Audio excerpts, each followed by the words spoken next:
Welcome back to Cyber Mornings Daily, everyone. Ready for another deep dive? Always. Today we're looking at three recent cybersecurity incidents. Each one kind of unique, and they show how diverse these threats are. Yeah, absolutely. And sometimes the most concerning ones, they don't even make the headlines. Right.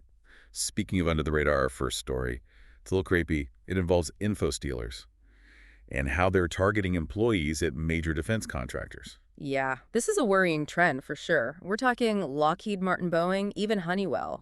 Organizations that deal with really, really sensitive info. Exactly. I mean, top secret military projects, cutting edge AI systems.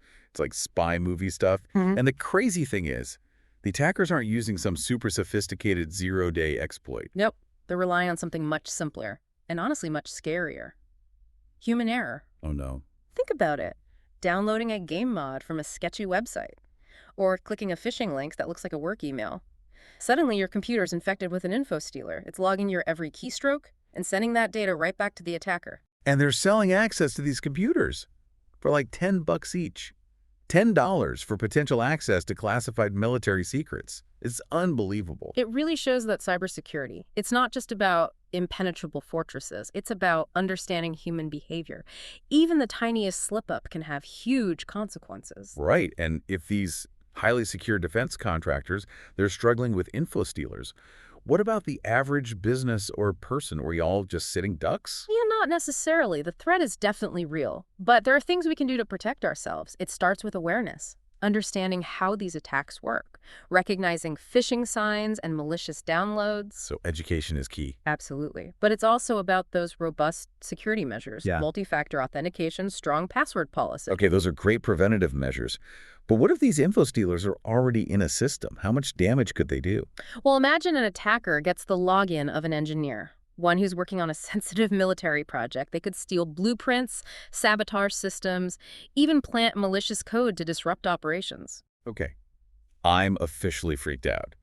Let's move on to story number 2 before I spiral. This one involves Apple, known for their security, and a vulnerability that could have allowed access through, get this, the USB port. You know, the thing we use to charge our phones. Yeah, this was a concerning one, especially because it could bypass USB lockouts. Someone could get data even from a locked device. Wait, how is that even possible? I thought iPhones were supposed to be super secure. Generally, they are. But this vulnerability exploited a flaw in how the device handles USB connections.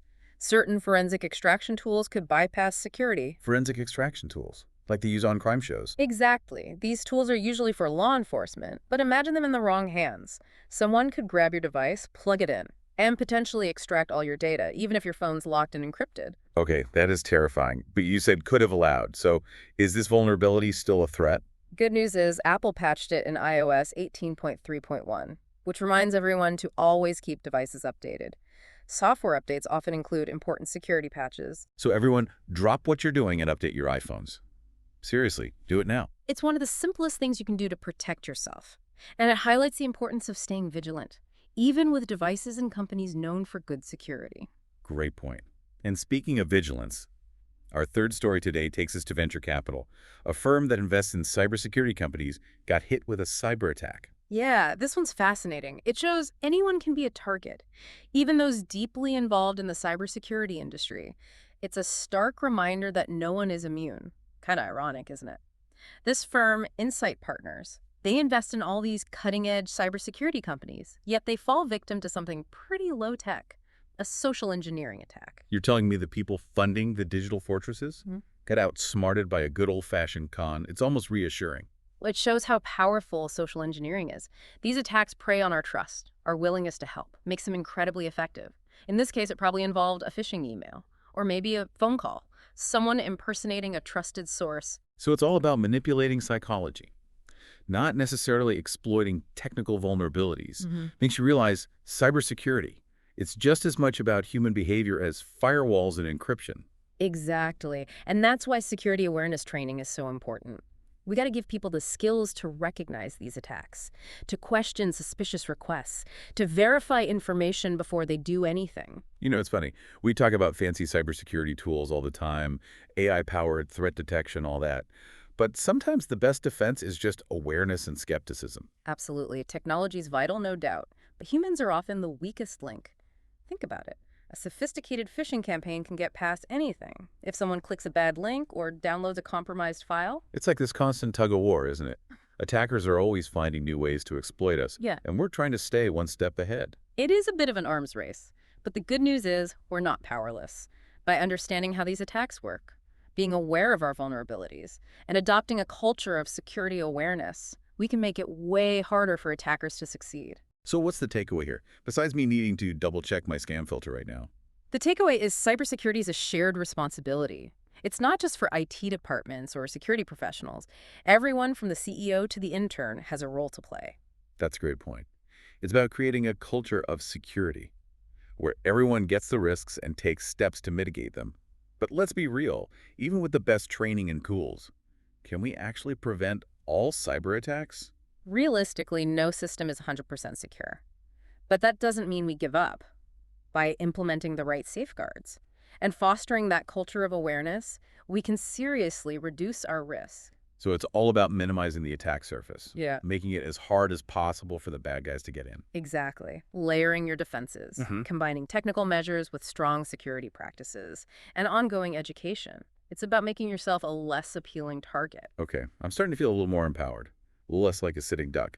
But let's get practical. What are some things our listeners can do right now to improve their own cybersecurity?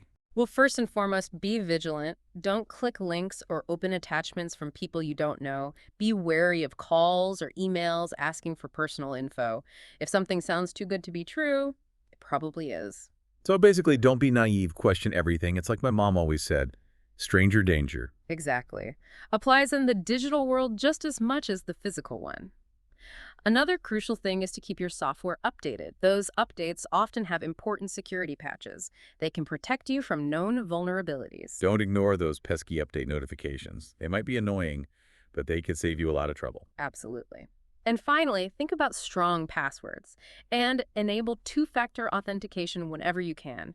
It adds an extra layer of security by making you confirm your identity in two different ways. Two-factor authentication, it's a lifesaver. Even if someone gets your password, they can't access your account without that second factor, like a code sent to your phone. Exactly. It's a simple step that can make a huge difference, and it's available for most online accounts these days, so there's no excuse not to use it. So to recap, be skeptical, update your software, and embrace two-factor authentication.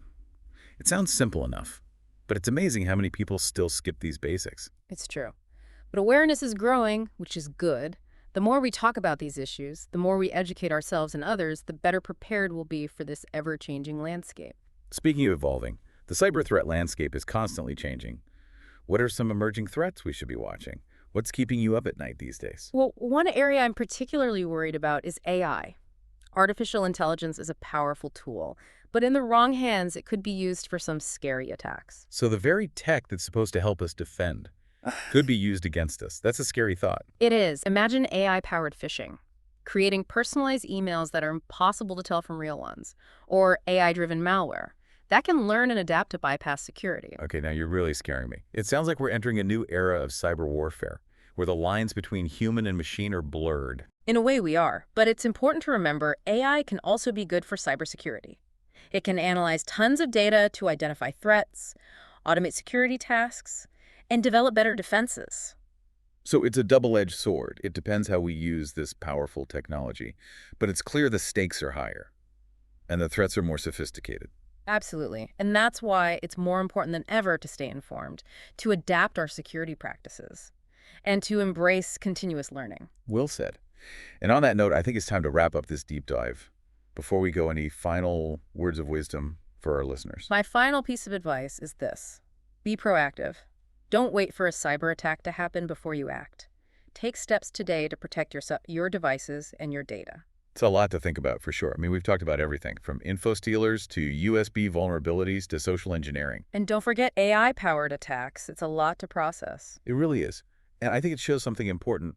Cybersecurity isn't a one-time thing. It's always changing, always learning, always adapting. Yeah, I totally agree. It's like a puzzle that keeps changing shape. Which is why it's so important to stay updated, to find reliable sources of information, to learn about the latest threats and best practices. And might I suggest a certain daily podcast? Oh, you. Always plugging Cyber Mornings daily. But seriously, folks, we're here to help. We want to guide you through this crazy cyber world. Because knowledge is power, right? Especially when it comes to cybersecurity. The more you know, the better you can protect yourself. So true. Okay, before we wrap up this deep dive, I have one last question for you. If you can give our listeners one piece of advice, one golden nugget to stay safe online, what would it be? That's a good one.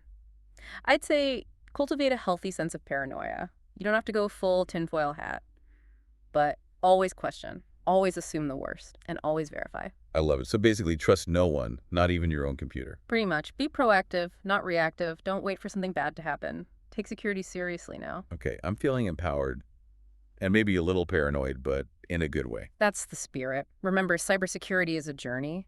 It's about constantly improving and staying ahead of the game. Well said. I think that's a perfect way to end things. Thank you so much for joining us today for this deep dive into the wild world of cyber threats. It was my pleasure. Always great to be here on Cyber Mornings Daily. And to our listeners, thanks for tuning in. We'll be back tomorrow with more cybersecurity insights. Until then, stay safe, stay vigilant, and stay informed.